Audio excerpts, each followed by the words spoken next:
सहनाववतु सहनौ भुनक्तु सह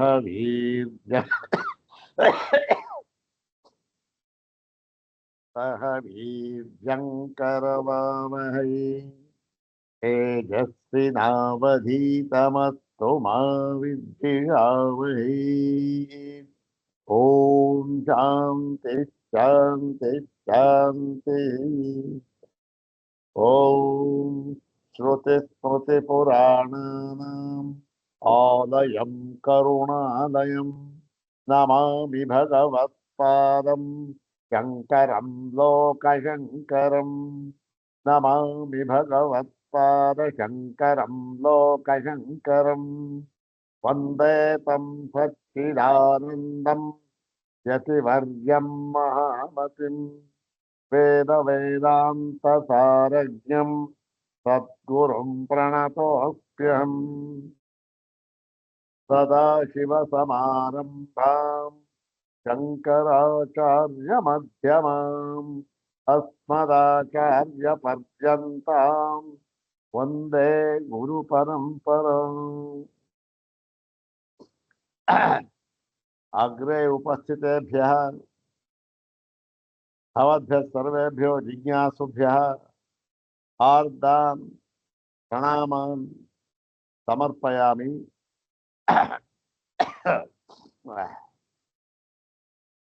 ब्रह्मसूत्रशाङ्करभाष्ये तृतीयाध्याये द्वितीये पादे सप्तसूत्रात्मकेऽस्मिन् सप्तमे पराधिकरणे तस्मिन् पराधिकरणे उपनिबद्धं प्रथमं सूत्रं द्विवारं पठित्वा सूत्रार्थं तद्भाष्यभागं च यथाचार्यानुग्रहं विचारयामः। इदं सूत्रं पादादितः एकत्रिंशं सूत्रं पादादितः एकत्रिंशं सूत्रं सर्वाग्रे शंकर भगवत् पूज्यपादानां प्रशस्ति श्लोकमेकं पठित्वा तेषां पादारविन्दयोः शिरसा प्रणिपत्य अनुग्रहं च प्राप्य एकत्रिंशं प्रकृतं सूत्रं तद्भाष्यभागं च यथाचार्यानुग्रहं विचारयामः। तत्र प्रथमं तावत् श्रीमच्छङ्कर भगवत् पूज्यपादानां प्रशस्ति श्लोकमेकं द्विवारं पठामः। ॐ अष्टमेधीतवेदं च द्वादशे शास्त्रपारगम् षोडशे भाष्यकर्तारं शङ्करं नौमि सद्गुरुम्।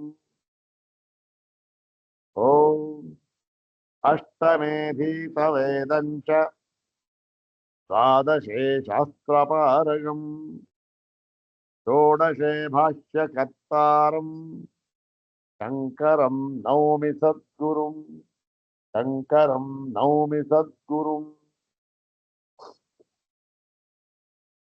अथ श्रीमच्छङ्कर भगवतः कृतौ शारीरकमीमांसा भाष्ये तृतीये साधनाध्याये द्वितीये पादे सप्तमं पराधिकरणम्। ॐ परमतस्तेतोन्मानसम्बन्धभेदव्यपदेशेभ्यः ॐ सामान्यात्तु ॐ बुद्ध्यर्थः पादवत् ॐ स्थानविशेषात् प्रकाशादिवत् ॐ उपपत्तेश्च ॐ तथान्यप्रतिषेधात् ॐ अरे अनेन सर्वगतत्वमायाम शब्दादिभ्यः। इदानीं तस्मिन् अधिकरणे प्रकृतं प्रथमं सूत्रम्। ॐ परमतस्तेतोन्मानसम्बन्धभेदव्यपदेशेभ्यः ॐ परमतस्तेतोन्मानसम्बन्धभेदव्यपदेशेभ्यः अतः ಪೂರ್ವ ನಿರ್ಧಾರಿತಾತ್ ಬ್ರಹ್ಮಣ ಪರಂ ಅನ್ಯತ್ ತತ್ವಮಸ್ತಿ ಕಥಮಿದಂ ಅವಗಮ್ಯತೆ ಶ್ರುತೌ ಅವಗಮ್ಯತೆ ಕುತ್ರ ಹೇತೂನ್ಮಾನ ಸಂಬಂಧ ಭೇದ ವ್ಯಪದೇಶೇಭ್ಯಃ ಇತಿ ವಚನಾತ್ ಅಥವಾ ಇತ್ಯಸ್ಮಾತ್ ಸೂತ್ರಾತ್. ಏನು ಈ ಹಿಂದೆ ನಿರ್ಧರಿಸಿರತಕ್ಕಂತ ಬ್ರಹ್ಮಕ್ಕಿಂತ ಬೇರೆಯಾದ ಇನ್ನೊಂದು ತತ್ವವಿದೆ, ಹೇಗ್ ಗೊತ್ತಾಗುತ್ತೆ ಇದು ಅಂತಂತ ಹೇಳಿದ್ರೆ ಶ್ರುತಿಯಲ್ಲಿ ಉನ್ಮಾನ ಸಂಬಂಧ ಸೇತು ಮತ್ತೆ ಭೇದಗಳನ್ನ ಶ್ರುತಿಯಲ್ಲಿ ಹೇಳಿರುತ್ತಾರೆ. ಸೇತು ಉನ್ಮಾನ ಸಂಬಂಧ ಭೇದ ಇವುಗಳನ್ನ ಸ್ಪಷ್ಟವಾಗಿ ಹೇಳಿದ್ದಾರೆ. ಆದ್ದರಿಂದ ಈ ಹಿಂದೆ ನೀವು ಹೇಳಿದ ಈ ಪರಬ್ರಹ್ಮಕ್ಕಿಂತಲೂ ಕೂಡ ಮಿಗಿಲಾದ ಇನ್ನೊಂದು ತತ್ವವು ಅದೇನು ಇದಕ್ಕೂ ಕಾರಣವಾಗಿರಬಹುದು ಮತ್ತು ಇನ್ನೊಂದು ತತ್ವವು ಇದೆ ಎಂಬುದು ಸಿದ್ಧವಾಗುತ್ತದೆ ಅಂತ ಹೇಳಿ ಈ ಒಂದು ಪೂರ್ವ ಪಕ್ಷ ಸೂತ್ರವನ್ನ ಉದ್ಧಾರ ಮಾಡಿದ್ದಾರೆ ಭಗವಾನ್ ಸೂತ್ರಕಾರರಾದ ಬಾದರಾಯಣರು. ಪೂರ್ವ ಪಕ್ಷ ಇದರಲ್ಲಿ ನಾವು ಈ ಸೇತು ಉನ್ಮಾನ ಸಂಬಂಧ ಮತ್ತೆ ಭೇದ ಇದರಲ್ಲಿ ಮೂರನ್ನ ನಾವು ನೋಡಿದ್ದೆವು. ಸೇತು ಉನ್ಮಾನ ಸಂಬಂಧ ಇವು ಹೇಗೆ ಈ ಒಂದು ಶಬ್ದಗಳಿಂದ ಬ್ರಹ್ಮಕ್ಕಿಂತ ಬೇರೆಯಾದ ಇನ್ನೊಂದು ತತ್ವವಿದೆ ಎಂಬುದು ಹೇಗೆ ತಿಳಿದು ಬರುತ್ತೆ ನೋಡಿ. ಬ್ರಹ್ಮಕ್ಕಿಂತ ಬೇರೆಯಾದ ತತ್ವ ಇರುವುದಕ್ಕೂ ಮತ್ತೆ ಆ ಬ್ರಹ್ಮವು ಸೇತು ಉನ್ಮಾನ ಸಂಬಂಧ ಇವುಗಳಿಂದ ಕೂಡಿದೆ, ಸೇತುವಾಗಿದೆ. ಮತ್ತೆ ಉನ್ಮಾನವನ್ನು ಹೇಳಿದ್ದಾರೆ ಬ್ರಹ್ಮಕ್ಕೆ, ಮತ್ತೆ ಸಂಬಂಧವನ್ನು ಹೇಳಿದ್ದಾರೆ, ಭೇದವನ್ನು ಹೇಳಿದ್ದಾರೆ ಅಂತ ಹೇಳಿಬಿಟ್ಟರೆ ಇದಕ್ಕೂ ಬ್ರಹ್ಮಕ್ಕಿಂತ ಬೇರೆಯಾದ ಇನ್ನೊಂದು ತತ್ವವಿದೆ ಎನ್ನುವುದಕ್ಕೂ ಏನ್ ಸಂಬಂಧ ಸ್ವಾಮಿ? ಯಾವ ಒಂದು ಬಾದರಾಯಣ ಸಂಬಂಧ ನೋಡಿ, ಇವರು ಬಾದರಾಯಣನೇ ಹೌದ್ ತಾನೆ. ಏನಪ್ಪ ಸಂಬಂಧ ಅಂತ ಸಿದ್ಧಾಂತಿಗಳು ಕೇಳ್ತಾ ಇದ್ದಾರೆ ಯಾರನ್ನ? ಪೂರ್ವ ಪಕ್ಷಿಯನ್ನ. ಅದಕ್ಕೆ ಪೂರ್ವ ಪಕ್ಷಿ ಹೇಳಿದ್ದ ನೋಡಿ, ಸೇತು ಎಂಬ ಪದದಿಂದ ಇದು ಗೊತ್ತಾಗುತ್ತೆ, ಉನ್ಮಾನ ಮತ್ತು ಸಂಬಂಧ ಎಂಬ ಪದಗಳಿಂದಲೂ ಕೂಡ ಇದು ಗೊತ್ತಾಗುತ್ತೆ ಅಂತ ಹೇಳಿದ್ದ. ಈಗ ಭೇದ ಅವನ್ ಭೇದ ಶಬ್ದದಿಂದ ಹೇಗೆ ಇದು ವ್ಯಕ್ತವಾಗುತ್ತೆ? ಭೇದವನ್ನು ಹೇಳಿದ್ದಾರೆ ಸರಿ, ಅದರಿಂದ ಪರಬ್ರಹ್ಮಕ್ಕಿಂತ ಮಿಗಿಲಾದ ಇನ್ನೊಂದು ತತ್ವವಿದೆ ಎಂಬುದು ಹೇಗೆ ನಮಗೆ ತಿಳಿದು ಬರುತ್ತೆ ಅಂದ್ರೆ ಅದಕ್ಕೆ ಹೇಳ್ತೀವಿ ಸ್ವಾಮಿ ಬನ್ನಿ ಅಂತ ಹೇಳಿ ಪೂರ್ವ ಪಕ್ಷಿ ತನ್ನ ಒಂದು ಸಿದ್ಧಾಂತವನ್ನ ಈಗ ಹೇಳ್ತಾ ಇದ್ದಾನೆ. ಭೇದ ಎಂಬತಕ್ಕ ಶಬ್ದವಿದೆ ಶ್ರುತಿಗಳಲ್ಲಿ. ಎಲ್ಲಿ ಇದೆ? ನೆನ್ನೆ ಸ್ವಲ್ಪ ಆಗಿತ್ತು, ಅದು ಸ್ವಲ್ಪ ನೆನ್ನೆ ಸ್ವಲ್ಪ ಹತ್ರ ಆಯ್ತು ಅಂತ ಕಾಣುತ್ತೆ. ಇದು ಅಷ್ಟು ವಿವರವಾಗಿ ಗೊತ್ತಾದಿದ್ದೇನೋ ಇವತ್ತು ಇನ್ನೊಂದ್ಸರಿ ನೋಡೋಣ ಅಂತಂದ್ರೆ ನೋಡಿ, ಪೂರ್ವ ಪಕ್ಷಿ ಹೇಳ್ತಾ ಇದ್ದಾನೆ ನೋಡಿ ಸ್ವಾಮಿ, ಭೇದ ವ್ಯಪದೇಶ್ಚ ಏತಮೇವ ಅರ್ಥಂ ಗಮಯತಿ. ಶ್ರುತಿಯಲ್ಲಿ ಭೇದ ವ್ಯಪದೇಶವಿರುವುದರಿಂದಲೂ ಕೂಡ ಅಂದ್ರೇನು? ಭೇದವನ್ನ ಹೇಳಿರುವುದರಿಂದಲೂ ಕೂಡ ಏನಾಗತ್ತೆ ನಮಗೆ? ಈ ಅರ್ಥವೇ ಯಾವುದದು?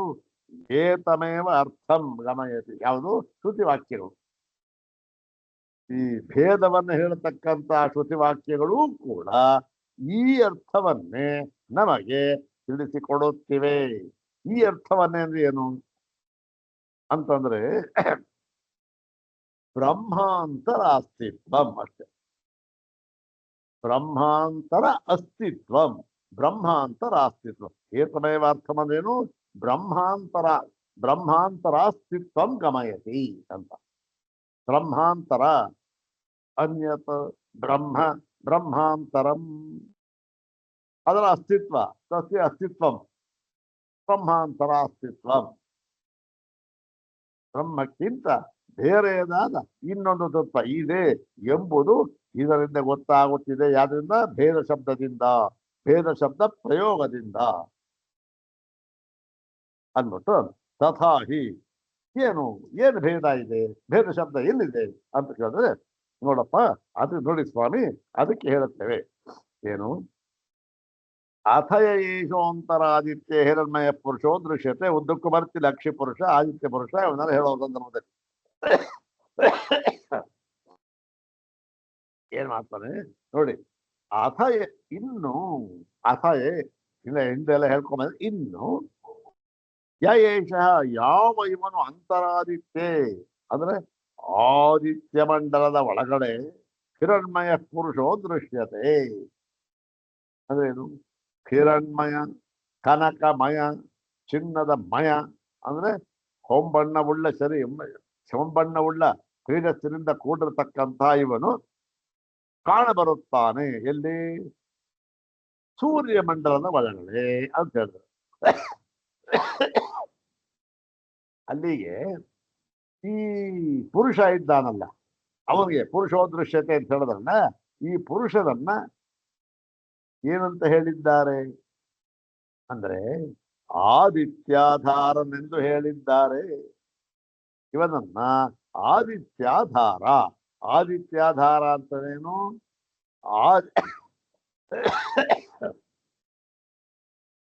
ಆದಿತ್ಯ ಏವ ಆಧಾರ ಅಂದ್ರೆ ಆದಿತ್ಯನನ್ನೇ ಆಧಾರವನ್ನಾಗಿ ಉಳ್ಳವನು ಯಾರು ಈ ಪುರುಷ ಅವನಿಗೇನು ಆದಿತ್ಯ ಪುರುಷ ಅಂತ ಹೇಳಿ ಆದಿತ್ಯಾಧಾರನಾದ ಈಶ್ವರನನ್ನ ವ್ಯಪದೇಶ ಹೇಳಿಬಿಟ್ಟು ಆದಿತ್ಯಾಧಾರನಾದ ಈಶ್ವರನನ್ನ ಹೇಳಿದ್ರು ಆಮೇಲಿಂದ ತಥೋ ಭೇದೇನ ತಥೋನೇನು ಅದರಿಂದ ಮುಂದಕ್ಕೆ ಭೇದೇನ ಮತ್ತೆ ಬೇರೊಂದು ರೀತಿಯಾಗಿ ಭೇದದಿಂದ ಅಕ್ಷ್ಯಾಧಾರಂ ಈಶ್ವರಂ ವ್ಯಪದಿಸತಿ ಓಹೋ ಅದೇ ಪುರುಷನನ್ನ ಇಲ್ಲಿ ಆದಿತ್ಯಾಧಾರ ಅಂತ ಹೇಳಿದ್ರು ಮತ್ತೆ ಮುಂದೆ ಭೇದದಿಂದ ಅಂದ್ರೆ ಭಿನ್ನವಾಗಿ ಇನ್ನೊಂದು ರೀತಿಯಲ್ಲಿ ಇವರನ್ನ ಅಕ್ಷ್ಯಾಧಾರ ಅಂತ ಹೇಳಿಬಿಟ್ಟರು ಏನಂತ ಇಲ್ಲಿ ನೋಡಿ ಅಕ್ಷ್ಯಾಧಾರ ಅಥ ಏಷೋಂತರಕ್ಷಿಣಿ ಪುರುಷೋ ದೃಶ್ಯತೆ ಅಂತಕ್ಕಂಥದ್ದು ಅಂದ್ಬಿಟ್ಟು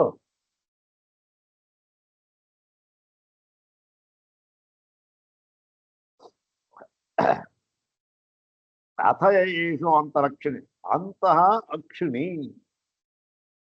ಕಣ್ಣಿನ ಒಳಗಡೆ ಇರತಕ್ಕಂತ ಈ ಪುರುಷ ಕಾಣಬರುತ್ತಾನಲ್ಲ ಅಂತ ಹೇಳಿ ಅಕ್ಷ್ಯಾಧಾರ ಪುರುಷನನ್ನ ಹೇಳಿದ್ದಾರೆ ಅಲ್ಲಿ ಆದಿತ್ಯಾಧಾರನಾದ ಪುರುಷನನ್ನ ಹೇಳಿದರು ಇಲ್ಲಿ ಅಕ್ಷ್ಯಾಧಾರ ಪುರುಷನನ್ನ ಹೇಳಿದರು ಹೇಳಿಬಿಟ್ಟು ಏನಾಯ್ತು ಮತ್ತು ಅತಿದೇಶಂಚ ಅಸ್ಯ ಅಮುನ ಅಸ್ಯ ಅಸ್ಯ ಅಂದ್ರೆ ಏನು ಇವನ ಅಂತಂದ್ರೆ ಏನು ಈ ಆದಿತ್ಯಾಧಾರನಾದ ಪುರುಷನಿಗೆ ಅಸ್ಯ ಅಂದ್ರೆ ಇವನಿಗೆ ಆದಿತ್ಯಾಧಾರಸ್ಯ ಪುರುಷಸ್ಯ ಅಂತ ಆದಿತ್ಯಾಧಾರ ಹೇಳಿದ್ರಲ್ಲ ಆದಿತ್ಯಾಧಾರ ಪುರುಷ ಅವನಿಗೆ ಅಮುನ ಅಂದ್ರೆ ಇವನಿಂದ ಅಂದ್ರೆ ಯಾರು ಅಕ್ಷಿ ಪುರುಷ ಅಕ್ಷ್ಯಾಧಾರ ಪುರುಷೇಣ ಆದಿತ್ಯಾಧಾರ ಪುರುಷಸ್ಯ ಅಕ್ಷ್ಯಾಧಾರ ಪುರುಷೇಣ ಅಂದ್ರೆ ಏನು ನೋಡಿ ಅಸ್ಯ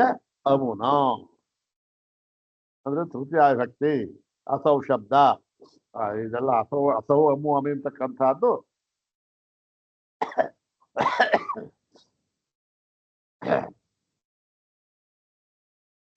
ಎಲ್ಲವೂ ಕೂಡ ಈ ಒಂದು ಈ ಅಧಶಬ್ದದಂತೆ ರೂಪ ಹೀಗೆ ಹೇಳ್ಬಿಟ್ಟು ಅವನಿಗೆ ಇವನಿಂದ ಭೇದವನ್ನು ಯಾವುದರಲ್ಲಿ ರೂಪಾದಿಶು ಕರೋತಿ ರೂಪವೇ ಮುಂತಾದವುಗಳಲ್ಲಿ ಭೇದವನ್ನು ಹೇಳಿದ್ದಾರೆ ಯಾರಿಗೆ ಅಕ್ಷಿ ಪುರುಷ ಮತ್ತೆ ಆದಿತ್ಯ ಪುರುಷನಿಗೆ ಹೇಳ್ಬಿಟ್ಟು ಏನ್ ಹೇಳಿದ್ರು ಮುಂದೆ ತಸ್ಯ ಏತಸ್ಯ ತದೇವ ರೂಪಂ ಯದ್ ಅಮುಷ್ಯ ರೂಪಂ ಯೌ ಅಮುಷ್ಯ ಗೇಷ್ಣೌ ತೌ ಗೇಷ್ಣೌ ಅಂದ್ಬಿಟ್ಟು ತಸ್ಯ ಏತಸ್ಯ ಆ ಇವನಿಗೆ, ಯಾರಿಗೆ, ಈ ಅಕ್ಷಿಪುರ ಈ ಆದಿತ್ಯ ಪುರುಷನಿಗೆ ತದೇವ ರೂಪಂ, ಏನು ಆ ಒಂದು ಅಕ್ಷಿ ಪುರುಷದ ರೂಪವನ್ನೇ, ಅಂದ್ರೆ ಏನು, ಯಾವ ಅಕ್ಷಿ ಪುರುಷನಿಗೆ ಯಾವ ರೂಪವಿದೆಯೋ ಅದನ್ನೇ ಆದಿತ್ಯ ಪುರುಷನಿಗೂ ಹೇಳಿದ್ದಾರೆ. ಯದಮುಷ್ಯರು ಹೇಳಿ ಮತ್ತೆ ಯೌ ಅಮುಷ್ಯಗೇಷ್ಣೌ, ಯಾವುದು ಇವನಿಗೆ ಈ ಗೆಣ್ಣುಗಳು ಅಂತಂದ್ರೆ ಅದರ ಸಂಗಮ ಸ್ಥಾನ ಅಂತ, ಒಂದು ಗಂಟು ತರ ಇರುತ್ತಲ್ಲ, ಕಬ್ಬಿನ ಗೆಣ್ಣು ಅಂತ ಇರುತ್ತಲ್ಲ, ಅದು ಸಂಗಮ ಸ್ಥಾನ ಬಹಳ ಮುಖ್ಯವಾದ ಭಾಗ. ಎಲ್ಲವನ್ನೂ ಆಧಾರ, ಅದೇ ಆಧಾರ. ಕಬ್ಬಿಗೆ ಒಂದು ಪಕ್ಷ ಗಿಣ್ಣು ಅಂತ ಹಿಂದೆ ಹೋಗ್ಬಿಟ್ಟಿದ್ರೆ ಬಹುಶಃ ಮುರಿದೋಗ್ಬಿಡ್ತಾ ಇತ್ತೋ ಏನೋ. ಹೀಗೆ ಇರ್ಲಿ, ಅದನ್ನ ಈ ಒಂದು ಜ್ಯೇಷ್ಠ ತೌಗೆ ಇವನಿಗೆ ಯಾವುದು ಆ ಗಡ್ಡೆ ಇದೆಯಲ್ಲ, ಅದು ಗೆಡ್ಡೆ ಅದೇ ಇವನಿಗೂ ಅದೇ ಗೆಡ್ಡೆ ಆಗಿದೆ. ಯೌಗೇಶ್ ನಾವು ಯಾವ ಎರಡು ವಿಚಾರಕ್ಕೆ ಅದೇ ಇವನಿಗೆ. ಮತ್ತೆ ಎನ್ನಾಮ ತನ್ನಾಮ, ಇವನಿಗೆ ಯಾವ ಹೆಸರಿದೆಯೋ ಅವನಿಗೂ ಅದೇ ಹೆಸರು ಅಂತ ಹೇಳಿ ಇವರಿಬ್ಬರಿಗೂ ಕೂಡ ರೂಪ ಮುಂತಾದವುಗಳಲ್ಲಿ ಅಭೇದವನ್ನ ಹೇಳಿ ಏನಾಗುತ್ತದೆ, ಇವರ ಸ್ಥಾನಗಳಲ್ಲಿ ಭೇದವನ್ನ ಹೇಳಿದ್ದಾರೆ. ಒಬ್ಬ ಅಕ್ಷಿ ಪುರುಷ, ಒಬ್ಬ ಆದಿತ್ಯ ಪುರುಷ. ಆದರೂ ಕೂಡ ಇವರಿಗೆ ಎಲ್ಲ ಇವನಿಗಿದ್ದದ್ದೇ ಅವನಿಗೂ, ಅವನಿಗಿದ್ದದ್ದೇ ಇವನಿಗೂ ಸಮ ಹೇಳಿ ಸಾವಧಿಕಂಚ ಈಶ್ವರತ್ವಂ ಉಭಯೋ ವ್ಯಾಪರಿಷತಿ. ಮತ್ತೆ ಇಷ್ಟೇ ಅಲ್ಲ, ಸಾವಧಿಕಂಚ ಈಶ್ವರತ್ವಂ, ಸಾವಧಿಕಂ ಅಂತಂದ್ರೇನು, ಅವಧಿ ಸಹಿತಂ ಅಂತ. ಸಾವಧಿಕಂ ಅಂದ್ರೇನು, ಸ ಅವಧಿಕಂ, ಅವಧಿ ಅಂದ್ರೆ ಏನು, ಒಂದು ಲಿಮಿಟೇಷನ್, ಹೌದಾನೆ. ಸಾವಧಿಕಂ ಅಂದ್ರೆ ಏನು, ಲಿಮಿಟೇಷನ್ ಅಂದ್ರೆ ಒಂದು ಒಂದು ಪರಿಚ್ಛಿನ್ನವಾದ ದೇಶವನ್ನು ಉಳ್ಳವನು ಅಂತ ಸಾರು. ಆ ಅವಧಿ ಸಹಿತಂ ಅಂತ ಹೇಳಿ, ಅವಧಿ ಸಹಿತಂ ಈಶ್ವರತ್ವಂ, ಇವನ ಈಶ್ವರತ್ವ. ಇಬ್ಬರು ಇದಾರಲ್ಲ, ಅಕ್ಷಿ ಪುರುಷ ಮತ್ತೆ ಆದಿತ್ಯ ಪುರುಷ, ಇವರಿಬ್ಬರಿಗೂ ಕೂಡ ಈಶ್ವರತ್ವ ಅಂತ ಏನಿದೆ, ಅವರಿಬ್ಬರು ಪುರುಷರು, ಹೌದಾನೆ.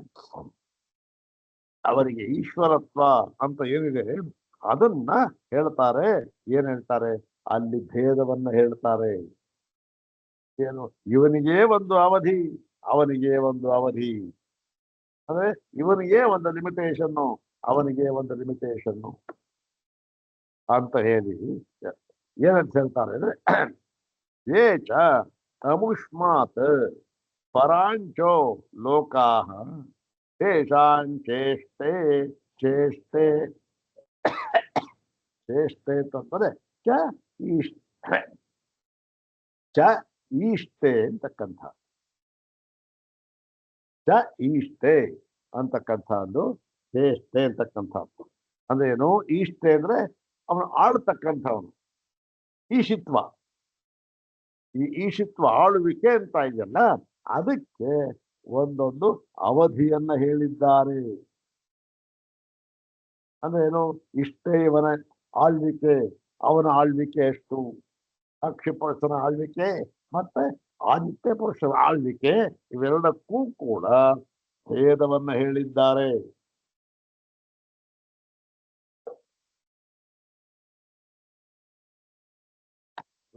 ಸ್ವಲ್ಪ ಅಂತ ಕೊಡ್ತಾರೆ.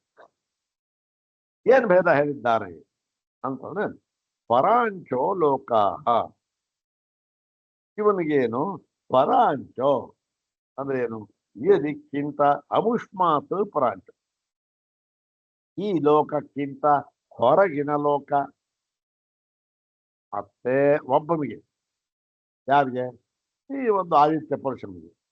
ಮತ್ತೆ ಅಕ್ಷಿ ಪುರುಷನಿಗೆ ಏನ್ ಹೇಳಿದ್ರು, ಅಕ್ಷಿ ಪುರುಷನ ಹೇಳ್ಬಿಟ್ಟು ಇವನಿಗೆ ಅವಧಿ ಒಂದು ಹೇಳಿದ್ರಲ್ಲ, ಸಾವಧಿಕ ಉಭಯೋಧಿ ಅಮುಷ್ಮಾತ್ ಪರಾಂಚೋ ಲೋಕಾಹ ತೇಷಾಂ ಇಷ್ಟೇ, ಆ ಲೋಕವನ್ನು, ಆ ಪರಿಧಿ ಅಷ್ಟೇ, ಇಷ್ಟೇ ಒಂದು ಪರಿಧಿ, ಇದಕ್ಕೆ ಇವನು ಈಶ್ವರ, ಇವನು ಈಶ್ವರತ್ವ ಇಷ್ಟೇ ಅಂದ್ಬಿಟ್ಟು ಮತ್ತೆ ಹೇಳ್ತಾರೆ ವ್ಯಾಪದೇಶತಿ ದೇವ ಕಾಮಾನ ಅಂತ. ಅಂದ್ರೆ ದೇವತೆಗಳ ಕಾಮಗಳಿಗೂ ಇವನು ಒಡೆಯನಾಗಿದ್ದಾನೆ. ಯಾರಿವನು? ಆದಿತ್ಯ ಪುರುಷ. ಯಾಕೆ? ಅವನ ಆದಿ ದೈವ, ಹೌದಾನೆ, ದೇವತೆಗಳಿಗೆಲ್ಲ ರಾಜ. ಆದ್ದರಿಂದ ದೇವತೆಗಳು ಅಂದ್ರೆ ಹೇಳ್ಬಿಟ್ಟು ಅವನಿಗೆ ಒಂದು ಅವಧಿಯನ್ನು ಹೇಳ್ಬಿಟ್ರು. ಮತ್ತೆ ಇದು ಏಕಸ್ಯ, ಒಬ್ಬನಿಗೆ ಒಬ್ಬ ಏಕಸ್ಯ ಅಂದ್ರೆ ಆದಿತ್ಯ ಪುರುಷಸ್ಯ ಅಂತ. ಏತಸ್ಮಾದ್ ಅರ್ವಾಂಶೋ ಅಂದ್ರೆ ಅವನಿಗಿಂತ ಈಚಿನ, ಅವನ ಆಚೆ ಇರ್ತಕ್ಕಂಥ ಈಚಿನ ಲೋಕಕ್ಕೆ ಯಾರಿಗೆ? ಅಕ್ಷಿ ಪುರುಷನಿಗೆ ಅವನನ್ನ ಯಜಮಾನ, ಅವನು ಈಶ್ವರ ಅಂತ ಹೇಳಿ ಅಕ್ಷಿ ಪುರುಷನಿಗೆ ಅವನನ್ನ ಈಶ್ವರ ಅಂತ ಹೇಳಿ ಅವನಿಗೆ ಯಾವ ಲೋಕ ಅಂದ್ರೆ ಇವನಿಗಿಂತ ಈಚೆ ಇರತಕ್ಕಂಥ ಲೋಕ ಇವಂದನು ಅಂತ ಹೇಳಿ ಇವನಿಗೆ ಯಾವುದರ ಮೇಲೆ ಪ್ರಭುತ್ವ? ಅಕ್ಷಿ ಪುರುಷನಿಗೆ ಮನುಷ್ಯ ಕಾಮಾನ, ಮನುಷ್ಯದ ಕಾಮಗಳ ಮೇಲೆ ಇವನಿಗೆ ಪ್ರಭುತ್ವ, ಈಶಿತ್ವ. ಆದಿತ್ಯ ಪುರುಷನಿಗೆ ದೇವತೆಗಳ ಕಾಮ, ಇವನಿಗೆ ಮನುಷ್ಯರ ಕಾಮದ. ಮತ್ತು ಅವನಿಗೆ ಒಂದು ಅವಧಿ, ಅಲ್ಲಿಂದ ಆಚೆಗೆ ಅವನಿಗೆ ಈಚೆಗೆ ಅಂತ ಅವಧಿಯನ್ನು ಹೇಳ್ಬಿಟ್ಟು ಇತಿ ಏಕಸ್ಯ, ಒಬ್ಬನಿಗೆ ಏಕಸ್ಯದಲ್ಲಿ ಅಕ್ಷಿ ಪುರುಷಸ್ಯ ಅಂತ ಹೇಳಿ ಯದ್ದೇದಂ ಮಾಗಧಸ್ಯ ರಾಜ್ಯಂ ಇದಂ ವೈದೇಹಸ್ಯ ಇತಿ. ನೋಡಿ, ಈ ಒಂದು ಉದಾಹರಣೆಯನ್ನು ಕೊಡ್ತಾ ಇದ್ದಾರೆ. ಆವತ್ತಿನ ಮಾತು ನೋಡಿ, ಇದು ಮಾಗಧನ ರಾಜ್ಯ. ಇಷ್ಟು ಎಷ್ಟೋ ಮೈಲಿ ವಿಸ್ತೀರ್ಣ ಇರತಕ್ಕಂಥದ್ದು. ಇದು ಯಾರದ ರಾಜ್ಯ? ಇದು ಮಾಗಧನ ರಾಜ್ಯ. ಮತ್ತೆ ಇದಂ ವೈದೇಹಸ್ಯ ಇತಿ, ಅಲ್ಲಿಂದ ಆಚೆ ಇದೆಯಲ್ಲ ಅದು ವೈದೇಹಸ್ಯ. ಅದೇನು? ಈ ವಿದೇಹ ರಾಜನ ಆಳ್ವಿಕೆಗೆ ಸಂಬಂಧಪಟ್ಟಿದ್ದು. ಅವನು ಒಡೆಯ. ಅದಕ್ಕೆ ಇವನು ಭಗದ ದೇಶಕ್ಕೆ ಒಡೆಯ, ಅವನು ಈ ಯಾವುದು ವಿದೇಹ ದೇಶಕ್ಕೆ ಒಡೆಯ ಅವನು. ಹೀಗೆ ಎಲ್ಲೆಯನ್ನೂ ಸೃಷ್ಟಿ ಮಾಡಿ ಆ ದೇಶದ ಜನಗಳೇ ಬೇರೆ, ಈ ದೇಶದ ಜನಗಳೇ ಬೇರೆ. ಆ ದೇಶದ ಜನಗಳಿಗೆ ಅವನು ಒಡೆಯ, ಈ ದೇಶದ ಜನಗಳಿಗೆ ಇವನು ಒಡೆಯ. ಆ ದೇಶದ ಕಾಮಗಳೆಲ್ಲವನ್ನು, ಜನಗಳ ಕಾಮವನ್ನು ಪೂರೈಸ್ತಕ್ಕಂಥವನವನು ಮಾಗಧ. ಮತ್ತು ವೈದೇಹ ರಾಜ ಏನು? ಅವನು ವಿದೇಹ ದೇಶದ ಪ್ರಜೆಗಳ ಕಾಮನೆಗಳನ್ನು ತೀರಿಸ್ತಕ್ಕಂಥವನು. ಹೀಗೆ ಅವನ ದೇವಕಾಮನ, ಇವನಿಗೆ ಮನುಷ್ಯ ಕಾಮ ಅಂತ ಹೇಳಿ ಇವನ ಆಳ್ವಿಕೆಗಳನ್ನ ಹೇಳ್ಬಿಟ್ಟು ಏವಮೇತೇಭ್ಯೋ, ಈ ತರ ಹೇಳಿರುವುದರಿಂದ ಏನಾಯ್ತು? ಇವನ ಪರಿಚ್ಛಿನ್ನ ಅಂತ ಆಗಿಬಿಟ್ಟಿತು. ಯಾವುದು? ಅಕ್ಷಿ ಪುರುಷನೂ ಪರಿಚ್ಛಿನ್ನ, ಮತ್ತೆ ಆದಿತ್ಯ ಪುರುಷನೂ ಪರಿಚ್ಛಿನ್ನ. ಆದ್ದರಿಂದ ಏನ್ ತೀರ್ಮಾನ ಆಯ್ತು? ತೀರ್ಮಾನ ಇದು ಮುಗಿದಾಯ್ತು. ಪೂರ್ವ ಪಕ್ಷ ಹೇಳ್ಬಿಟ್ಟ, ನೋಡಿ ಸ್ವಾಮಿ, ಆದ್ದರಿಂದ ಪರಿಚ್ಛಿನ್ನವಾದ ಯಾವುದೇ ತತ್ವಕ್ಕೂ ಕೂಡ ಇನ್ನೊಂದು ತತ್ವ, ಅದಕ್ಕಿಂತ ಬೇರೆಯದಾದ, ಅದಕ್ಕೆ ಕಾರಣವಾಗಿರ್ತಕ್ಕಂಥ ಪರಿಪೂರ್ಣ ತತ್ವ ಅಂತ ಇನ್ನೊಂದು ಇದ್ದೇ ಇರಬೇಕು. ಯಾವಾಗ ಪರಿಚ್ಛಿನ್ನ ತತ್ವವನ್ನು ಹೇಳಿದ್ರು ಅದಕ್ಕೆ ಸಂಬಂಧಪಟ್ಟಾಗಿ ಪರಿಪೂರ್ಣ ತತ್ವ ಒಂದಿರ್ಬೇಕಲ್ಲ. ಹಾಗಾಗಿ ಈ ಬ್ರಹ್ಮಕ್ಕಿಂತ ಬೇರೆಯಾದ ಇನ್ನೊಂದು ತತ್ವ ಇದೆ ಎಂಬುದು ಸಿದ್ಧವಾಯಿತು. ಏನು ಇದೆಲ್ಲ? ಏನು ಇದೆಲ್ಲ ಅಂತಂದ್ರೆ ಆರ್ಗ್ಯುಮೆಂಟ್ ಸಿದ್ಧವಾಯಿತು. ನೋಡಿ, ಇವನ ವಾದ ಸರಿಯಾಗಿದೆ. ಪೃಥ್ವಿ ಪರಮ ಪ್ರಮಾಣ. ನೋಡಿ, ಸತ್ಯಗಳು ಈ ತರ ಹೇಳ್ತಾ ಇದ್ರು. ಮತ್ತೆ ಅವಧಿ ಹೇಳಿದ್ರು. ಮತ್ತೆ ಅವನ ಆಳ್ವಿಕೆ ಇಷ್ಟಕ್ಕೆ ಮಾತ್ರ ಇವನ ರಾಜ ಆಗ್ತಾನೆ. ಇಂಡಿಯಾ ದೇಶಕ್ಕೆ ನಮ್ಮ ಅಧ್ಯಕ್ಷ ರಾಜರು, ಆ ದೇಶಕ್ಕೆ ಅದಕ್ಕಿಲ್ಲ, ಅದಕ್ಕೆ ಬೇರೆಯವರು. ಏನಾದ್ರು ಇವರ ಪರಿಚ್ಛಿನ್ನ ಇವರೆಲ್ಲರೂ ಕೂಡ. ಹೀಗಾಗಿ ಇವರಿಗಿಂತ ಹೆಚ್ಚಿನವರಾದ ಇನ್ನೊಬ್ಬ ಇರಲೇಬೇಕು, ಪರಿಪೂರ್ಣ ತತ್ವ ಅಂತಕ್ಕಂಥದ್ದು. ಯಾರವರು? ಪ್ರಪಂಚವನ್ನೇ ಆಳ್ತಕ್ಕಂಥ ಇನ್ನೊಬ್ಬ. ಅವರು ಯಾರು? ಅವನ್ಯಾರೋ ಇನ್ನು ಈಶ್ವರ. ಹೀಗೆ ಇದರಿಂದ ಸಿದ್ಧವಾಯಿತು ಸ್ವಾಮಿ. ಇನ್ನೇನ್ ಹೇಳ್ಬೇಕು ನಿಮಗೆ ನೋಡಿ. ಭೇದ ಅದರಿಂದ ಏನ್ ಸಿದ್ಧವಾಯಿತು ಅಂದ್ರೆ ನೋಡಿ, ನೀವು ಹೇಳಿದ್ರಲ್ಲ ಇಷ್ಟರ ಸಿದ್ಧಾಂತ, ಈ ಒಂದು ಬ್ರಹ್ಮವನ್ನ, ಅಕ್ಷಿ ಪುರುಷನನ್ನು, ಆದಿತ್ಯ ಪುರುಷನನ್ನು ಒಂದೇ, ಇವರಿಬ್ಬರು ಒಂದೇ, ಇವರೆಲ್ಲ ತಿಳಿದುಕೊಂಡು ಬಿಟ್ಟರೆ ಏನಾಗುತ್ತೆ? ಪರಮಾಗತಿ, ಮೋಕ್ಷ, ಇದೇ ಜೀವನದ ಗುರಿ ಅಂತ ಹೇಳಿದ ಹಾಗಾಯ್ತು. ನೀವು ಹೇಳಿದ್ರಲ್ಲ ಅದೇನಾಯ್ತದು ಅಂತ ಹೇಳಿದ್ರಲ್ಲ, ಇದು ಸಿದ್ಧವಾಗಲಿಲ್ಲ. ಹೌದಾ? ಆದ್ದರಿಂದ ನೀವು ಇದುವರ ತನಕ ಭಾಷ್ಯ ಬರೆದ್ರಿ, ಏನ್ ಮಾಡಿದ್ರಿ ಎಲ್ಲ ಸ್ವಾಮಿ, ಒಳ್ಳೆ ಲ್ಯಾಂಗ್ವೇಜ್, ಏನೋ ಭಾಷೆ ಇದೆ, ಸುಂದರವಾದ ಭಾಷೆ ಬರೆದಿದ್ದೀರಾ, ಬರೀ ಪರವಾಗಿಲ್ಲ. ಆದರೆ ಸಿದ್ಧಾಂತ ಮಾತ್ರ ನೀವು ಹೇಳಿದ ಸಿದ್ಧಾಂತವಲ್ಲ ಅಂತ ಇದು ಇಂಡೈರೆಕ್ಟ್ ಆಗಿ ಹೇಳೋದಾಗಿ ಹೇಳ್ಬಿಟ್ಟ. ಇದು ಪೂರ್ವಪಕ್ಷ ಸೂತ್ರ. ಮತ್ತೆ ಈಗ ಹೇಳ್ತಾ ಇದ್ದಾರೆ, ಅದಕ್ಕೋಸ್ಕರವಾಗಿ ವಾದರಾಯರು ಅವರು ಕೂಡ ಏನು ಸರ್ವಜ್ಞ ಸದೃಶರು, ಸರ್ವಜ್ಞ ಸದೃಶರಲ್ಲ, ಸರ್ವಜ್ಞ ಕಲ್ಪರು, ಸರ್ವಜ್ಞ ಕಲ್ಪರು ಅಲ್ಲ, ಸರ್ವಜ್ಞರೇ ಅಷ್ಟೆ. ಅವರು ಹೇಳ್ತಾ ಇದ್ದಾರೆ ಯಾವುದಕ್ಕೆ? ಈ ಅಧಿಕರಣದಲ್ಲಿ ಎರಡನೇ ಸೂತ್ರ. ಯಾವುದು? ಇದೇ ಅಧಿಕರಣದಲ್ಲಿ ಎರಡನೇ ಸೂತ್ರ ಏನು? ಅರ್ಥ ಮಾಡೋಣ. ಅಥ ತೃತೀಯೇ ಸಾಧನಾಧ್ಯಾಯೇ ದ್ವಿತೀಯೇ ಪಾದೆ ಸಪ್ತಮೇ ಪರಾಧಿಕರಣೆ ದ್ವಿತೀಯಂ ಸೂತ್ರಂ. ದ್ವಿತೀಯಂ ಸೂತ್ರಂ ಇದಂತೋ ಸಿದ್ಧಾಂತ ಸೂತ್ರಂ. ಸುಂದರದೇವನಾಗಿತ್ತು, ಪೂರ್ವಪಕ್ಷ ಸೂತ್ರವಾಗಿತ್ತು, ಇದು ಸಿದ್ಧಾಂತ ಸೂತ್ರ. ನೋಡೋಣ ಏನ್ ಹೇಳ್ತಾರ ಸಿದ್ಧಾಂತ. ಅವನ ಆರ್ಗ್ಯುಮೆಂಟ್ ಚೆನ್ನಾಗಿತ್ತು. ನೋಡೋಣ ಏನ್ ಹೇಳ್ತಾರೆ ಅಂದ್ರೆ, ಹೇಳ್ತಾ ಇದ್ದಾರೆ ಬಾದರಾಯಣ ಆಚಾರ್ಯರು, ಓಂ ಸಾಮಾನ್ಯಾತ್ತು, ಓಂ ಸಾಮಾನ್ಯಾತ್ತು. ಒಂದೇ ಒಂದು ಪದದಲ್ಲಿ ಎಲ್ಲವನ್ನೂ ತಳ್ಳಿ ಹಾಕಿ ಬಿಟ್ಟಿದ್ದಾರೆ. ಯಾವುದು? ತೋ, ಆದರೆ ಏನು? ಪೂರ್ವ ಪಕ್ಷ ವ್ಯಾವೃತ್ಯರ್ಥ ತು ಶಬ್ದ.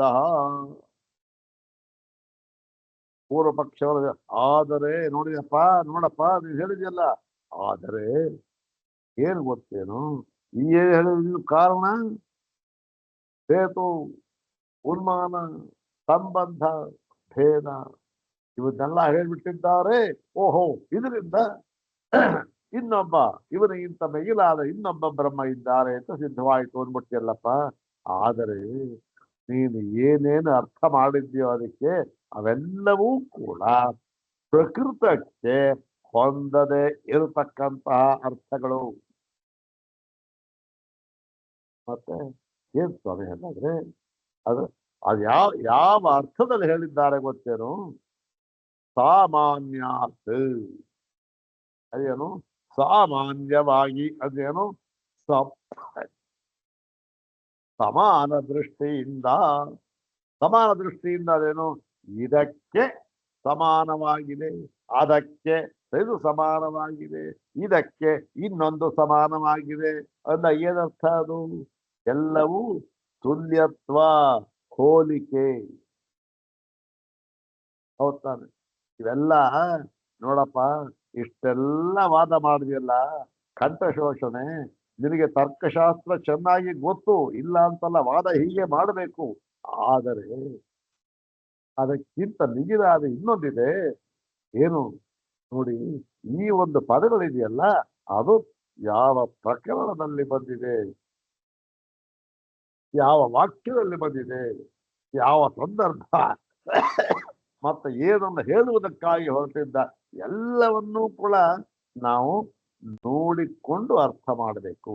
ಹಾಗೆ ಅರ್ಥ ಮಾಡಿದಾಗ ಇದು ಸಮಾನ ದೃಷ್ಟಿಯಿಂದ, ಆದರೆ ಕೇವಲ ಹೋಲಿಕೆಯ ದೃಷ್ಟಿಯಿಂದ ಈ 4 ಪದಗಳನ್ನ ಹೇಳಿದ್ದಾರೆ ಶ್ರುತಿಗಳಲ್ಲಿ.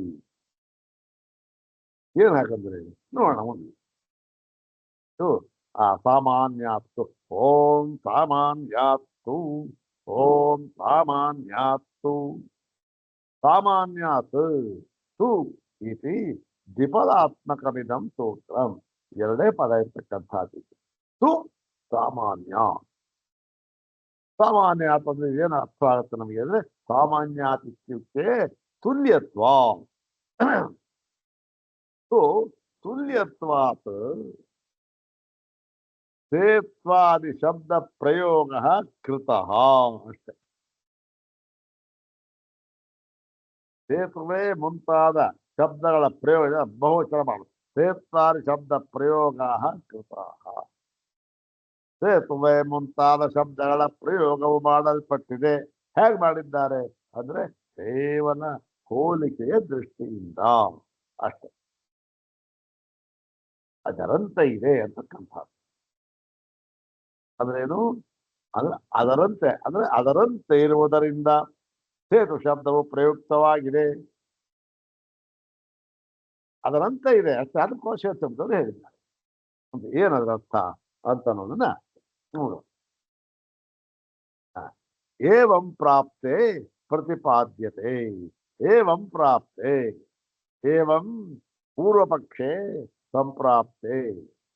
ಪೂರ್ವಪಕ್ಷೆ ಸಂಪ್ರಾಪ್ತೆ ಅಂದ್ರೆ ಸಹ ಸಹ ಪೂರ್ವಪಕ್ಷ ಇತ್ಯುಕ್ತೆ ಪೂರ್ವ ನಿರ್ಧಾರಿತ ಬ್ರಹ್ಮಣ ಪರಂ ಅನ್ಯತತ್ವಮಸ್ತಿ ಇತಿ ಯತ್ ಪೂರ್ವಪಕ್ಷಿಣ ಉಕ್ತಂ ತತ್. ಏನು ಹೇಳಿದ್ದು ಅದು ಅಂತ. ಹೀಗೆಂಬ ಪೂರ್ವಪಕ್ಷವು ಬಂದೊಡಗಲಾಗಿ ಭಗವಾನ್ ಬಾದರಾಯರು ಹೇಳ್ತಾ ಇದ್ದಾರೆ ಸಾಮಾನ್ಯಾತ್ತು ಶಬ್ದೇನ ಪ್ರದರ್ಶಿತಾಂ ಪ್ರಾಪ್ತಿಂ ನಿರುಡದ್ಧಿ. ನಿರುಡದ್ಧಿ ಏನಿಲ್ಲ, ಸಾರ ಸಂಗತಾಗಿ ನಿರಾಕರಣೆ ಮಾಡುತ್ತಾ ಇದೆ. ಯಾವುದು? ತುಶಬ್ದ. ಒಂದೇ ಒಂದು ಶಬ್ದ ತುಶಬ್ದ. ಇಷ್ಟರವರೆಗೂ ನೀನು ಹೇಳಿದ್ಯಲ್ಲಪ್ಪ, ಇದೆಲ್ಲವನ್ನೂ ಕೂಡ ಈ ಒಂದೇ ಒಂದು ಅಕ್ಷರ ತು ಅಂತಕ್ಕಂಥದ್ದು ಅದು ಏನ್ ಮಾಡ್ತಾ ಇದೆ? ನಿರುಣದ್ಧಿ. ಏನ ಎಲ್ಲ ನಿಮ್ ಸಿದ್ಧ ಅಂತ ವಾಶ್ ಔಟ್. ಏನು ಯಾವ ಪ್ರಯೋಜನಕ್ಕೂ ಇಲ್ಲ. ನಿನ್ನದು ಏನು ಶುಷ್ಕ ತರ್ಕ ಆಗಿತ್ತು ಅಷ್ಟೇ. ಏನು ಸಾಧನೆ ಮಾಡಿದ ಹಾಗೆ ಆಗಲಿಲ್ಲ.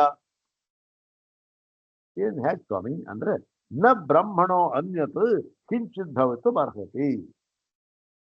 ಬ್ರಹ್ಮಣೋ ಅನ್ಯತ್, ಬ್ರಹ್ಮಕ್ಕಿಂತ ಮಿಗಿಲಾದ ಇನ್ನೊಂದು ಯಾವುದೇ ಕಿಂಚಿತ್ ಕಿಂಚಿತ್ ಯಾವುದೇ ತತ್ವವು ಭವಿತು ಅರ್ಹತಿ, ಇರುವುದಕ್ಕೆ ಆಗುವುದಿಲ್ಲ, ಇರುವುದಕ್ಕೆ ಸಾಧ್ಯವಿಲ್ಲ. ನಾವು ಹಿಂದೆ ಹೇಳಿರತಕ್ಕಂತ ಬ್ರಹ್ಮಕ್ಕಿಂತ ಮಿಗಿಲಾದ ಇನ್ನೊಂದು ತತ್ವವು ಇರುವುದಕ್ಕೆ ಸಾಧ್ಯವೇ ಇಲ್ಲ.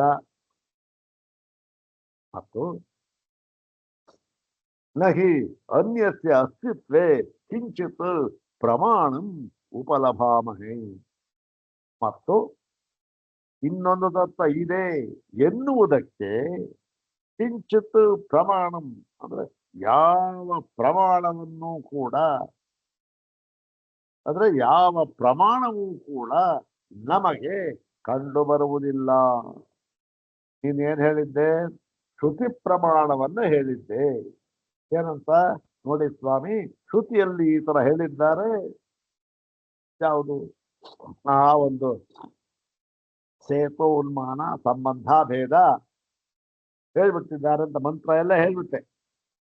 ಆದರೆ ನಾವು ಆ ಒಂದು ಮಂತ್ರದಲ್ಲಿ ಬೇರೊಂದು ಬ್ರಹ್ಮಕ್ಕಿಂತ ಬೇರೆ ಏನಾದರೂ ಇನ್ನೊಂದು ತತ್ವ ಇದೆ ಎಂಬುದಕ್ಕೆ ಅದು ಪ್ರಮಾಣವಾಗಿದೆ ಎಂದು ನಮಗೇನು ಕಂಡು ಬರುವುದಿಲ್ಲ. ಇಲ್ಲ ಪ್ರಮಾಣ ಉಪಲಭಾಮ. ಮತ್ತೇನು? ಸರ್ವಸ್ಯ ಈ ಜನಿಮತಃ ವಸ್ತುಜಾತಸ್ಯ ಜನ್ಮಾದಿ ಬ್ರಹ್ಮಣೋ ಭವತಿ. ಸರ್ವಸ್ಯ ಜನಿಮತೋ ವಸ್ತುಜಾತಸ್ಯ. ಎಲ್ಲ ಜನಿಮತಃ, ಜನಿಮತಃ ಅಂದ್ರೆ ಜನಿಮತ ಹುಟ್ಟನ್ನು ಉಳ್ಳ ಅಂತ ಯಾವ ಯಾವುದಕ್ಕೆ ಹುಟ್ಟು ಅಂತ ಇದೆಯೋ ಅವೆಲ್ಲವೂ ಕೂಡ ಯಾವುದದು ವಸ್ತು ಜಾತಸ್ಯ ವಸ್ತು ಜಾತ ಅಂದ್ರೆ ಸಮೂಹ ವಸ್ತು ಸಮೂಹಸ್ಯ ಏನಾಗುತ್ತೆ ಯಾವುದು ಹುಟ್ಟಿದೆ ಅಂತ ಇದೆಯೋ ಅವೆಲ್ಲ ವಸ್ತುಗಳ ಸಮೂಹಕ್ಕೂ ಕೂಡ ಆ ಸಮೂಹ ಇದೆ ಅದಕ್ಕೆ ಜನ್ಮಾದಿ ಜನ್ಮವೇ ಮುಂತಾದದ್ದು ಜನ್ಮವೇ ಮುಂತಾದದ್ದು ಅಂದ್ರೇನು ಜನ್ಮ ಮತ್ತೆ ನಾಶ ಜನ್ಮ ಮತ್ತು ಮರಣ ಮೊದಲನೆಯದು ಜನ್ಮ ಕೊನೆಯದು ನಾಶ ಅದರ ಮಧ್ಯೆ ಏನಿದೆ ಇದು ನಾಲ್ಕಿವೆ ಹೇಳಲಿಲ್ಲಲ್ಲ ಹೇಳಲಿಲ್ಲ ಅಂತಂದ್ರೆ ಹೇಳಲಿಲ್ಲ ಏನು ಕೊನೆ ನಿಮಗೆ ಇದು ಗೊತ್ತಿದೆಯಲ್ಲಪ್ಪ ನಿಮಗೆ ಏನು ಸಣ್ಣ ಸಣ್ಣ ನಿಯಮ ಇದು ಆದ್ಯಂತಯೋ ಏನು ಮೊದಲು ಮತ್ತೆ ಕೊನೆ ಹೇಳ್ಬಿಟ್ರೆ ಎಂದು ಮಧ್ಯೆ ಸ್ಥಿತಾನಾಂ ಸರ್ವೇಷಾಂ ಅಂತರ್ಭಾವ ಮಧ್ಯೆ ಏನೇನಿದೆ ಎಲ್ಲ ಅವೆಲ್ಲ ಸೇರ್ಕೊಂಬೋದು ನಾಲ್ಕಿದ್ರು ನಾಲ್ಕು ಹತ್ತಿದ್ರು ಹತ್ತು ಎಷ್ಟು ಅಲ್ಲಿ ಏನಾಯ್ತು ಜನ್ಮಾದಿ ಜನ್ಮವೇ ಮುಂತ ಜನ್ಮ ಮತ್ತು ಜನ್ಮ ಸ್ಥಿತಿ ಭಂಗ ಅಂದ್ರೆ ಏನು ಷಡ್ಭಾವ ವಿಕಾರ ಇದೆಯಲ್ಲ ಅದು ಹೇಳಿದ್ದಲ್ಲ ಅದು ಅದು ಬ್ರಹ್ಮಣೋ ಭವತಿ ಬ್ರಹ್ಮಣ ಪಂಚಮಿ ಭಕ್ತಿ ಏಕವಚನ ಬ್ರಹ್ಮದಿಂದ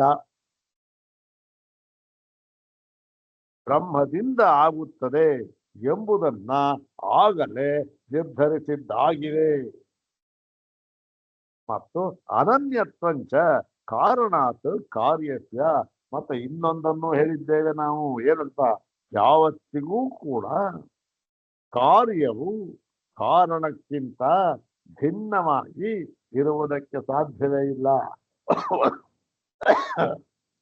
ಒಂದು ಪಕ್ಷ ಭಿನ್ನವಾಗಿದ್ದು ಬಿಟ್ರೆ ಅದು ಅದರ ಕಾರ್ಯ ಅಂತಲೇ ಆಗೋದಿಲ್ಲ ಅನ್ನುವುದನ್ನು ನಾವು ಹೇಳಿದ್ದೇವೆ ಅನನ್ಯತ್ವ ಕಾರ್ಯಕ್ಕಾಗಲೇ ಅನನ್ಯತ್ವವನ್ನು ಹೇಳಿದ್ದೇವೆ ಮತ್ತು ನಚ ಬ್ರಹ್ಮ ವ್ಯತಿರಿಕ್ತಂ ಕಿಂಚಿತ್ ಅಜಂ ಸಂಭವತಿ ಮತ್ತೆ ಇನ್ನೊಂದು ಬ್ರಹ್ಮ ವ್ಯತಿರಿಕ್ತವಾಗಿರತಕ್ಕಂಥ ಯಾವುದೇ ಒಂದು ತತ್ವವಾಗಲಿ ಅದು ಅಜ ಎಂದು ಹೇಳುವುದಕ್ಕೆ ಸಾಧ್ಯವಿಲ್ಲ ಬ್ರಹ್ಮ ಒಂದನ್ನ ಬಿಟ್ಟು ಬೇರೆ ಯಾವುದೇ ತತ್ವ ಇದ್ದರೂ ಕೂಡ ಅದನ್ನ ನೀನು ಇದಕ್ಕೆ ಹುಟ್ಟು ಅಂತಕ್ಕಂಥದ್ದು ಇಲ್ಲ ಇದು ಅಜ ಅಂತ ಹೇಳುವುದಕ್ಕೆ ಸಾಧ್ಯವೇ ಇಲ್ಲ ಅದು ಹುಟ್ಟೇ ಇರಬೇಕು ಯಾಕೆ ಅದು ಬ್ರಹ್ಮದ ಕಾರ್ಯವಾಗಿರುವುದರಿಂದ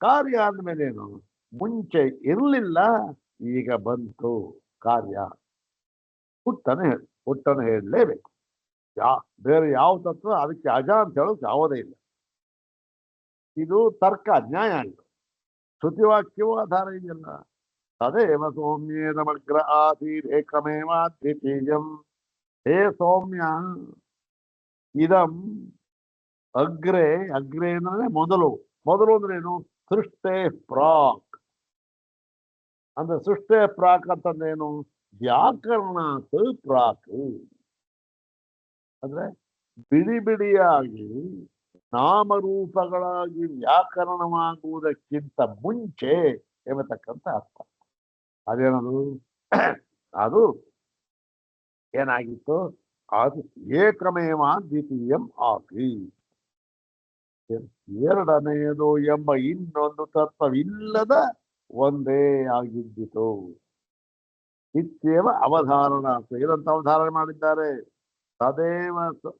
ತದೇವ ಒಂದರ ಅವಧಾರಣೆ ಆಮೇಲೆ ಏಕಮೇವ ಅದ್ವಿತೀಯಂ ಎರಡನೇ ಅವಧಾರಣೆ ಎರಡು ಸಾರಿ ಅವಧಾರಣೆ ಮಾಡಿ ತಿಳಿದುಕೊಟ್ಬಿಟ್ಟಿದ್ದಾರೆ ಮತ್ತು ಇನ್ನೊಂದು ಹೇಳಿದ್ದಾರೆ ಮುಖ್ಯವಾದದ್ದು ನೋಡಪ್ಪ ಏಕ ವಿಜ್ಞಾನೇನ ಸರ್ವ ವಿಜ್ಞಾನ ಪ್ರತಿಜ್ಞಾನಾತ್ ನ ಬ್ರಹ್ಮ ವ್ಯತಿರಿಕ್ತ ವಸ್ತು ಅಸ್ತಿತ್ವಂ ಅವಕಲ್ಪತೆ ಹೇಳಿದ್ರು ಆ ಬ್ರಹ್ಮವನ್ನ ತಿಳಿದರೆ ಯಾವುದನು ಸದೇವ ಸೌಮ್ಯದ ಮಗ್ರ ಆಸೀತ್ ಅಂತ ಹೇಳಿದ್ದಾರಲ್ಲ ಆ ಬ್ರಹ್ಮವನ್ನ ಒಂದನ್ನ ತಿಳಿದುಕೊಂಡು ಬಿಟ್ಟರೆ ಏನು ಎಲ್ಲ ಸರ್ವವಿಜ್ಞಾನ ಎಲ್ಲವನ್ನೂ ಕೂಡ ತಿಳಿದಂತೆ ಆಗುತ್ತದೆ ಎಂದು ಪ್ರತಿಜ್ಞೆ ಮಾಡಿದ್ದಾರೆ. ಆ ಪ್ರತಿಜ್ಞೆ ಏನಾಗುತ್ತೆ, ಭಂಗ ಬಂದು ಬಿಡುತ್ತದೆ. ಯಾವಾಗ ಬ್ರಹ್ಮಕ್ಕಿಂತ ಮಿಗಿಲಾದ, ಬ್ರಹ್ಮಕ್ಕಿಂತ ಬೇರೆಯಾದ ಇನ್ನೊಂದು ಅಜವಾದ ತತ್ವ ಇದೆ ಅಂತ ಆಗ್ಬಿಟ್ರೆ ಆವಾಗ ಈ ಬ್ರಹ್ಮ ತಿಳ್ಕೊಂಡು ಎಲ್ಲ ತಿಳ್ಕೊಂಡಾಗ ಆಗಲ್ಲ, ಪರಿಚ್ಛಿನ್ನ ಇದು. ಆದ್ದರಿಂದ ಹಾಗೆ ಪ್ರತಿಜ್ಞೆಯನ್ನು ಮಾಡಿರುವುದರಿಂದ ಒಂದನ್ನ ತಿಳಿದುಕೊಂಡು ಎಲ್ಲವನ್ನೂ ತಿಳಿದುಕೊಂಡೇ ಆಗುತ್ತದೆ ಪ್ರತಿಜ್ಞೆ ಮಾಡಿದ್ದಾರೆ. ಅದಕ್ಕೆ ಆ ಪ್ರತಿಜ್ಞೆಗೋಸ್ಕರವಾಗಿ ಇದೇನಾಗಿದೆ, ಇನ್ನೊಂದು ಬ್ರಹ್ಮಕ್ಕಿಂತ ಬೇರೆಯಾದ ಇನ್ನೊಂದು ತತ್ವ ಅಂತ ಇಲ್ಲ. ಹಾಗಾಗಿ ಈ ಒಂದು ಬ್ರಹ್ಮವು ಎಲ್ಲದಕ್ಕೂ ಕಾರಣವಾಗಿರುವುದರಿಂದ ಈ ಒಂದು ಸರ್ವ ಕಾರಣವಾದ ಪರಮ ಕಾರಣವಾದ ಬ್ರಹ್ಮವನ್ನು ತಿಳಿದುಕೊಂಡು ಬಿಟ್ಟರೆ ಕಾರ್ಯವಾದ ಎಲ್ಲವೂ ಕೂಡ ನಾಮರೂಪಾತ್ಮಕವಾಗಿ ಕಾರ್ಯವಾಗಿರತಕ್ಕಂಥ ಎಲ್ಲವೂ ಕೂಡ ತಿಳಿಯಲ್ಪಟ್ಟಂತೆ ಆಗುತ್ತದೆ. ನೋಡಿ ಎಷ್ಟು ಇದು ಲಾಜಿಕ್ ಇದೆ, ಹೌದಾ? ಆದ್ರೆ ಆದ್ದರಿಂದ ಬ್ರಹ್ಮ ವ್ಯತಿರಿಕ್ತ, ಆದ್ದರಿಂದ ಏನಾಗುತ್ತೆ, ಬ್ರಹ್ಮ ವ್ಯತಿರಿಕ್ತ ವಸ್ತು ಅಸ್ತಿತ್ವ, ಬ್ರಹ್ಮಕ್ಕಿಂತ ಬೇರೆಯಾದ ಇನ್ನೊಂದು ವಸ್ತು ಇದೆ ಎನ್ನುವುದು ನ ಅವಕಲ್ಪತೆ. ನೋಡಪ್ಪ, ಎಳ್ಳಷ್ಟೂ ಕೂಡ ಹೊಂದುವುದಿಲ್ಲ ಅಂತ ಹೇಳಿ ಇದು ಲಾಜಿಕ್ಕು. ಅವ್ರು ಹೇಳಿದ್ದ, ಅವನು ತರ್ಕವನ್ನು ಉಪಯೋಗಿಸಿದ್ದ, ಇವರೂ ಕೂಡ ತರ್ಕದಿಂದ ಉಪಯೋಗಿಸಿ ಸಿದ್ಧ ಮಾಡೋದು. ಈಗ ಮುಂದೆ ಹೇಳ್ತಾರೆ, ಈ ಮತ್ತೆ ಇದು ಈ ಸೂತ್ರ ಸಾಮಾನ್ಯಾತ್ತು ಅಂತ ಇದೆಯಲ್ಲ, ದೃಷ್ಟಾಂತ ಹೋಲಿಕೆ ಅಂತ ಹೇಳಿದ್ರಿ, ಅದ್ರ ಬಗ್ಗೆ ಏನು ಹೇಳಲಿಲ್ವಲ್ಲ? ಅದ್ರ ಬಗ್ಗೆ ಹೇಳ್ತೇವೆ. ದೃಷ್ಟಾಂತಕ್ಕಾಗಿ ಹೇಳಿದ್ದು ಅಂತ ಹೇಳಿದ್ರಲ್ಲ, ಹೇಗೆ, ಏನು ದೃಷ್ಟಾಂತ, ಅದು ಹೇಗೆ ಇದಕ್ಕೆ ಹೊಂದುತ್ತೆ ಅನ್ನೋದನ್ನ ನಾವು ಮುಂದೆ ಹೇಳ್ತೇವೆ ಅಂತೇಳಿ ಅದನ್ನು ಮುಂದೆ ಹೇಳ್ತಾರೆ. ಅದರ ಮುಂದಿನ ಭಾಗದಲ್ಲಿ ನೋಡು. ಓಂ ಶಾಂತಿ ಶಾಂತಿ ಶಾಂತಿ. ಓಂ ತತ್ಸತ್.